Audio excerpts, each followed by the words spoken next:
আর্জেন্টিনাকে হারিয়ে শিরোপা জিতল ৬ গোল খাওয়া ব্রাজিল। দক্ষিণ আমেরিকান অনূর্ধ্ব-২০ চ্যাম্পিয়নশিপে নাটকীয় এক প্রত্যাবর্তনের মাধ্যমে শিরোপা জিতেছে ব্রাজিল।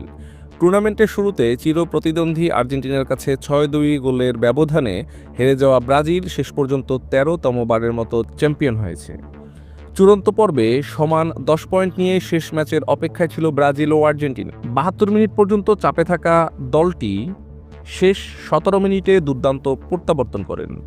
ডেভিড ওয়াশিংটন, পেদ্রো এবং রিকার্ডো ম্যাথিয়াসের গোলে ৩-০ ব্যবধানে জয় নিশ্চিত করে ব্রাজিল। এই জয়ের ফলে আর্জেন্টিনার চেয়ে ৩ পয়েন্ট এগিয়ে যায় ব্রাজিল। গোল ব্যবধানেও ৪ পয়েন্ট ছিল সেলেসাওরা এগিয়ে। ফলে আর্জেন্টিনার জন্য শিরোপা জিততে শুধু জয় নয়, অন্তত ৪ গোলের ব্যবধানে জিততে হতো প্যারাগুয়ের বিপক্ষে। তবে কঠিন সমীকরণের চাপ সামলাতে পারেনি আর্জেন্টিনা। ম্যাচের প্রথমার্ধেই ১-০ গোলে পিছিয়ে পড়ে দলটি। শেষ পর্যন্ত ৩-২ ব্যবধানে হেরে শিরোপা হাতছাড়া করে আকাশী নীলরা। ২ গোল করেও হতাশায় কেঁদে ফেলেন আর্জেন্টিনার মাহের কারিজো।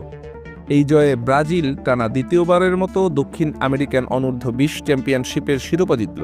টুর্নামেন্টের শুরুতেই ৬ গোল হজমের দুঃস্বপ্ন ভুলে ঐতিহ্যের ধারাবাহিকতা বজায় রাখল সেলেসাওরা। Mehedi Hasan Anim, search BD news.